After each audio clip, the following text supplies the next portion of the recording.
Hello and welcome to the Past Functional Skills video solutions for the NOCN Functional Skills English Level 2 Reading Sample Paper 1.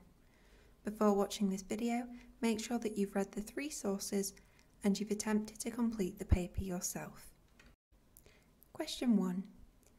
You are writing a report for a company that is considering developing a number of new small music venues. What information from document 1 would help that company decide on whether to make that investment? Okay, so for this question, we are writing a report for a company and we want to develop new small music venues. So we need to find information in document 1 that will help us decide on whether to make an investment. So we're specifically looking for developing, investment. These are words to do with money. So we're looking for any mentions of money or cost, and we're looking at small music venues specifically. So if we have a look at the source, we can see that most of the source talks about larger music venues, but we want to specifically look at smaller ones. So it says here that there's been a sharp fall in the amount of money being spent at smaller venues. They've been closing in large numbers because of rising costs, pressures from property developers, and strict health and safety laws. So the things that we'd want to consider here are the rising costs, pressure from property developers, and the health and safety laws. This information would really help the company to decide whether to make the investment or not. Question 2. Give 2 reasons why the writer of document 1 includes quotations from Michael Duggar and Juliet Carter. So in this question, we need to read through document 1 and scan for any mentions of Michael Duggar and Juliet Carter. So look for these names and we need to identify the quotations from these people. And then we need to explain why these quotations have been used by the writer. So what possible reason could the writer have for getting these quotations and including them in the text? So if we scan the text, we see that Michael Duggar is mentioned here, and he is the Chief Executive of UK Music. And then he explains that live music festivals make a massive contribution to our culture, general well-being and economy. And then we've also got another quotation from Michael Duggar here when he emphasises that smaller venues are still an important part of the live music industry. Then we have a mention of our second person. So we have Juliet Carter, and she is a venue manager. And she says, whilst it's great to see the live industry doing so well, it is important we continue to support smaller venues which give opportunities to festival headliners of the future. As a music manager, I've seen firsthand how it is in these spaces that artists develop and grow. Without them, the UK live music sector just becomes boring, expensive stadium shows, and the whole music industry will be less diverse as a result. So we've got quite a few opinions that have been included in here, as well as facts from these experts. So a venue manager and the Chief Executive of UK Music are likely to know quite a lot about the UK music industry. So the writer has used these quotations to provide an expert opinion from experts in the music industry. And they are also using the quotations to support their argument with convincing evidence. So these experts are giving their own facts, and this is convincing and persuasive to the reader. It shows that the writer knows what they're talking about if they have consulted some experts. Question 3. Document 1 states that without smaller venues, the whole music industry will be less diverse. The word diverse means interesting, successful, varied or attractive. So in this question we're told that we can use a dictionary. So we're going to find out what the meaning of the word diverse is within this quotation here. So when we have a look in our dictionary, we can see that diverse means different kinds, forms, characters, or of various kinds. So anything that's talking about being different, being varied. So interesting is incorrect, because interesting means it's intriguing, it grabs attention. Successful is also incorrect. That means achieving something or doing something well. And varied is the correct answer here. Varied and diverse have the same kind of meaning. And then finally, attractive, well, that means looks good or is appealing, so that just doesn't have the same meaning as diverse there. And if you didn't know the meaning of any of these words, you could have a look in the dictionary as well for those.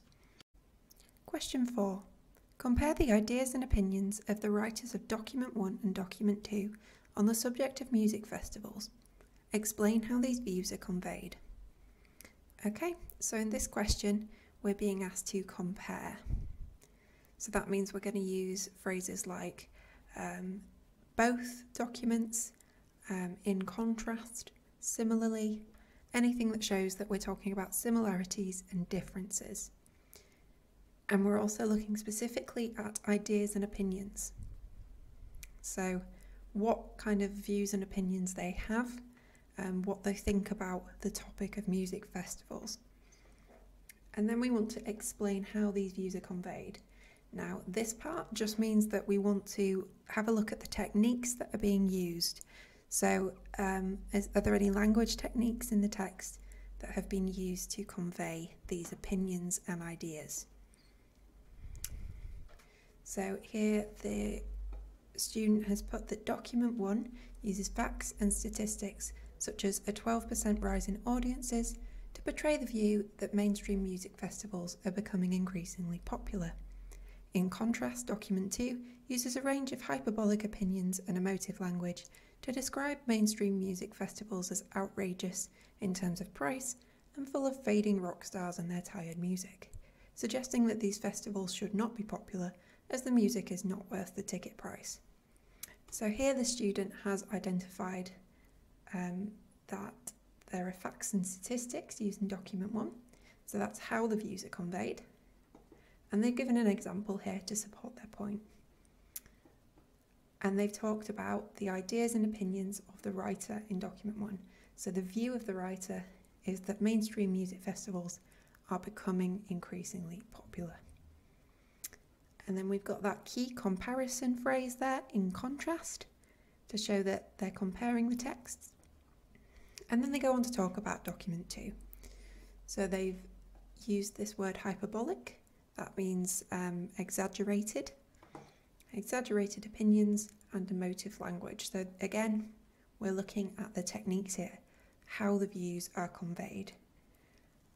And then they go on to say that they're describing mainstream music festivals as outrageous. So that's the view of the writer in Document 2. So that's their idea, their opinion. And then they go on to further explain that the writer's suggesting that the festivals should not be popular because the music is not worth the ticket price. So they're really using the source and looking at the overall ideas and opinions that have been conveyed and how they've been conveyed as well. And then the second paragraph, Document 1 uses quotations to give a positive opinion of mainstream music festivals, whereas Document 2 uses a quotation to give a negative opinion of them. In Document 1, Michael Duggar says that festivals make a massive contribution to our culture, general well-being and our economy. In Document 2, an anecdote is used to suggest that mainstream festivals do not live up to expectations, as Sadiq says, so much for the once-in-a-lifetime, unforgettable experience promised on the ticket. So here, the students identified a similarity, that both the documents are using quotations, but they've also identified that Document 1 is using it to give a positive opinion of mainstream music festivals, whereas in Document 2, there is a negative opinion. So talking about the ideas and opinions of the writers and how they differ. And then they've used these examples here to back up their argument and further explain what the writer's opinions are. So that's a really good answer because they've ticked all of the boxes, they've compared, they've looked at ideas and opinions, and they've explained how they've been conveyed using quotes to back up their answer. Question 5. Identify and give examples of 2 language features in document 2. So for this question, we're just being asked to look at document 2 and find 2 language features. And then we want to give examples, so quotes. So if we have a quick look at document 2, we can see that in the first sentence, the writer has used hyperbole, so they've used exaggeration here. They've said that Y Festival is without doubt the most exciting new festival idea to hit the music scene in a generation. So that is very hyperbolic language. It's saying that Y Festival is the most exciting, the best, using that superlative most there, meaning it's really, really good. And they've also said in the first sentence they've used alliteration here, so fresh festival, both words starting with the same letter to really catch the reader's eye, to draw their attention and to make the festival experience sound exciting and fresh. So the student here has identified a couple of other language features used in the document. There are lots of different options that you could choose from. So they've identified direct address, that's the use of you to draw the reader in. And they've given a good example here that has that word you in it. And then rule of 3, so that's a list of 3 things in a row. So they've said they were free, they were fun, and just maybe you would hear a band that would really rock your world. So here, this is a rule of 3 because they've got free, fun, and you can hear a band that will rock your world. So those are 2 very good examples of language features. Question 6. Identify 3 organisational features used by the writer of document 2 and explain how these make it easier to understand the text. So here we want to find 3 organisational features. Now these differ from language features mentioned in the last question here.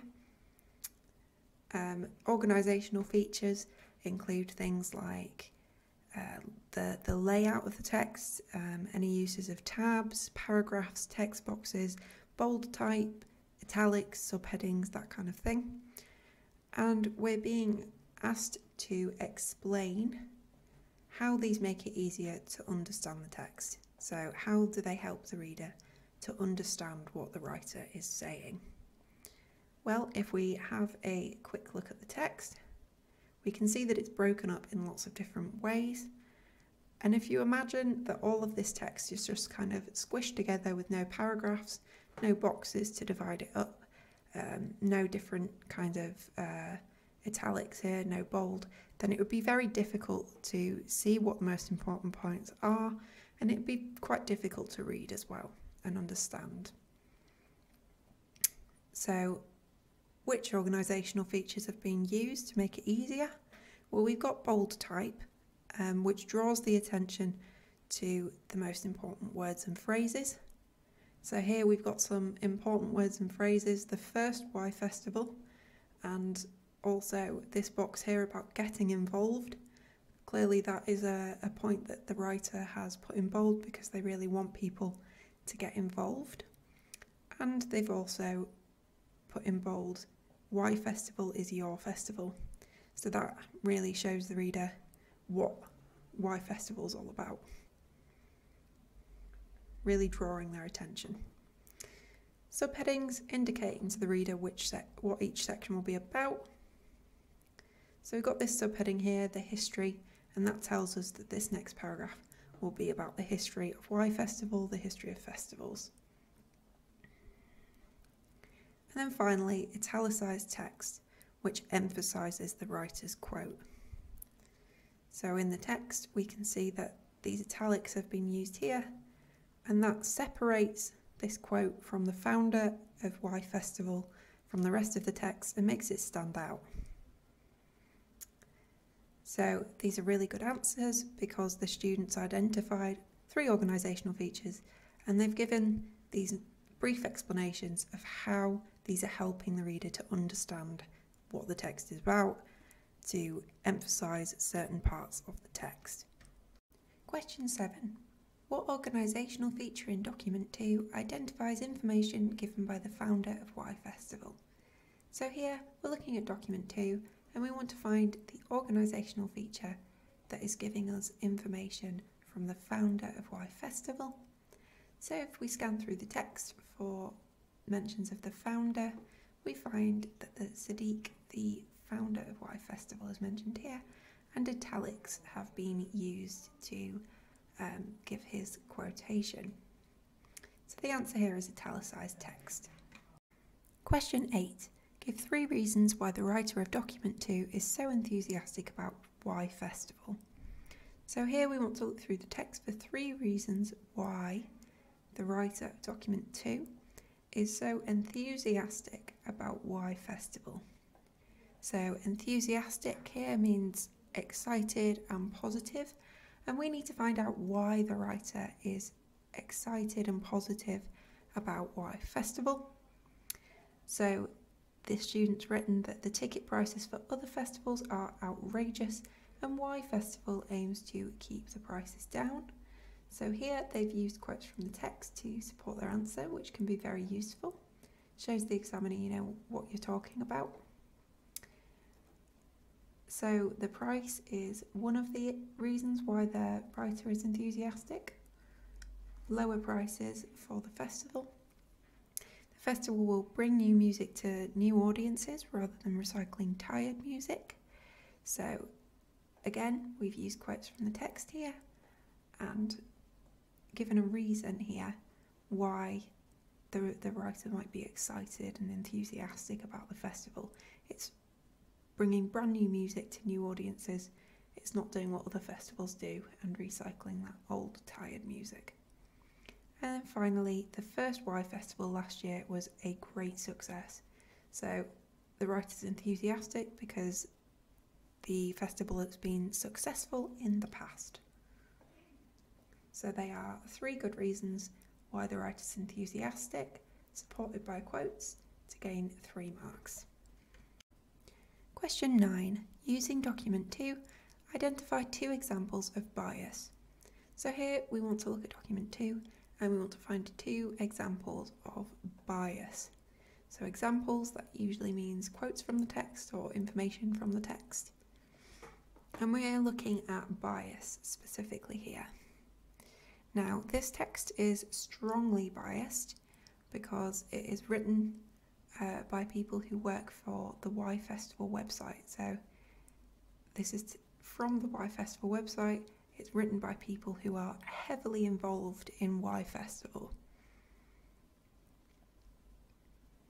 So here we're looking for any kind of exaggerated opinions. And the student's written that without a doubt the most exciting new music festival idea. Now this is an example of a very hyperbolic opinion, using exaggeration here, saying that it's the most exciting. Well, that's a very strong opinion, saying that it's better than any other music festival idea. So that's a heavily biased quote. And then the second one, they weren't manufactured by money-grabbing promoters. So this is a very negative opinion. Money-grabbing promoters suggest that the promoters are only interested in money. They're not interested in providing people with a fun festival experience. So it's biased against other festivals that are apparently manufactured by these money-grabbing people who are portrayed in a very negative light. Question 10. Document 2 implies that some music festival organisers are only interested in making a profit. Most music festival goers prefer big events with famous acts. Grassroots festivals are organised for the benefit of families, or the best acts only want to perform at big, well-known festivals. So here we need to tick the correct box, so there's only one of the answers that is correct. So let's take a look at the first one. Some music festival organisers are only interested in making a profit. Well, as we've seen in the document, it says that festivals began in the 1960s as a cheap way for people to enjoy music. They weren't manufactured by money-grabbing promoters. So that's sort of showing that they're the promoters of the festivals nowadays. They're particularly interested in money. They're not interested in creating a nice experience for festival goers. And they explained that ticket prices can only be described as outrageous. And they've also mentioned price down here. It cost me £400. So document 2 uses lots and lots of mentions of money to suggest that some music festival organisers are really only interested in making a profit. B, most music festival goers prefer big events with famous acts. Well, it doesn't say that. It's very much trying to encourage people to try this new festival, Y Festival, with less famous acts, sort of new faces. Grassroots festivals are organised for the benefit of families. Well, families aren't really mentioned throughout the text. And then the best acts only want to perform at big, well-known festivals. Well, that's not necessarily true. The text is trying to persuade us that the best acts can actually be found at these small grassroots festivals, these kind of unknown acts that are really, really good. So the correct answer is A. Question 11. Which 2 words in document 3 does the writer use to tell us that people are likely to remember their festival experiences? So here we're being asked to identify the 2 words in document 3 that the writer's using to tell us that people are likely to remember their festival experiences. So we're looking for any words to do with memory. So if we scan through the text, we can see that when you look back on your life, the festival experience might well be the one that brings back happy memories and some special recollections of past times. So here, memories, recollections are the 2 words that are being used to show that people are likely to remember their festival experience. Question 12. Identify 2 facts and 2 opinions in document 3. So here we're looking at document 3, we're being asked to find 2 facts and 2 opinions. Now this question carries 4 marks, that's quite a high amount of marks, so it's really important that you know the difference between a fact and an opinion. Now facts are things that can be proven. You can't disagree with a fact, it's just true. It is something that we could go and verify. So here the students put that there are over 700 festival events held annually and the average festival goer spends almost £400 on their event. Now these are quite obvious facts, and the reason for that is they are statistics. They've included numbers. So if you were to count the number of festival events, you would find that there are over 700 held annually, and if you were to add up and then find out the average that a festival goer spends, you would see that it is true that they spend £400. So these can be verified. That's what makes them facts. Opinions. Today's festival calendar really does have something for everyone, and the experience can be life-changing. So the reason that these are opinions, and we know that, is because we can disagree with them. We can say that there might not be something for everyone in the festival calendar. There certainly wouldn't be something for people that don't enjoy going to festivals. And we could say that really the experience of going to a festival isn't particularly life-changing. It's not going to make any drastic changes in your life. So because we can disagree with what they're saying, that makes it an opinion. So the student would achieve all 4 marks because they've correctly identified 2 facts and 2 opinions, using examples from the source. Now there are several other examples of facts and opinions that you could use from the text. So for example, we've got there's a festival for every occasion and every interest. Is that a fact or an opinion? Well, it is an opinion because we can disagree with it. We can say that, yes, there are lots of different festivals covering lots of different interests, but not every single interest in the world has a specific festival attached to it. So that's an opinion. And then we also have, I've been to festivals all over the United Kingdom. Is that a fact or an opinion? Well, that is a fact. We could prove that this person has been to festivals. We could look at their photos, for example, and see that they have been to these festivals. We can't disagree with that. It is just a true fact. So make sure that you have a good look through the text and try to identify some facts and some opinions. Question 13. Identify the different styles of writing used in document 1 and document 3. Give one example from each text which suggests that style of writing. So this is a format question, so you're going to have to spend some time on this and make sure that you're getting this right. Identifying style can be quite tricky. So what a style is it's just sort of the overall feeling that you get from a text. What kind of style is it being written in? Why has it been written? So think about whether it will be a formal text or an informal text, and think about the purpose of writing. Is it to inform? Is it to persuade? Or is it to doing something else?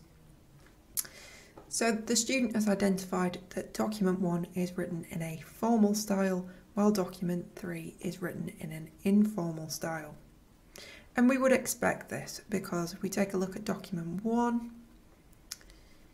we can see that document 1 is an online newspaper article. So when you're looking at a newspaper article, it's going to be doing two things. It's going to be informing you and it's going to be formal. So two options that you could choose here are that it is written in an informative style, including lots of facts. So for your example here, you could put any of the facts within this document, or you can write that it is formal and then give a relevant example for that. So the example that this student has given is that almost 1 million people travelled to the UK from abroad, especially to attend concerts and festivals, a rise of 20% on previous years. So what makes this a formal statement? Well, we don't have any contractions like can't, won't or don't. We've got standard English that has been used in this statement. And the words that are being used, it's the kind of thing that you might hear on the news, for example. You wouldn't be saying this to a mate. So overall, it's quite a formal style. Whereas document 3 is written in an informal style. And based on the type of text, we've got a blog that's written here. Blogs tend to be informal. So written for people in a more sort of relaxed conversational way that will make it informal. It's also quite a persuasive text. So they're trying to convince people that they have the right opinion. So you could either choose persuasive or you could choose informal, so long as you are including a relevant quote. So this quote is both informal and persuasive.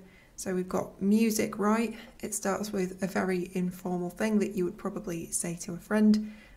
That's a rhetorical question that doesn't have much of a meaning really, it's just introducing the topic and then saying, well, let me set you straight right away. So we've got a bit of an exclamation here, and whenever you see an exclamation, that indicates that the document is probably going to be informal, quite a chatty sort of document designed for friends, family, or a general public of readers. So overall, we have a formal style and an informal style, and we've chosen two great quotations to illustrate the style of both texts. So make sure that in your answers you are able to identify a variety of styles and make sure that you understand the difference between formal and informal texts, and between informative and persuasive texts. Question 14. What does the writer of document 3 mean by the word festival?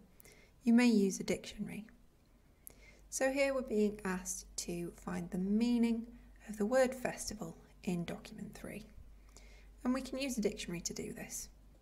So if we look up what festival means in the dictionary, we can see that it means a day or time of religious or other celebration, marked by feasting, ceremonies or other observances.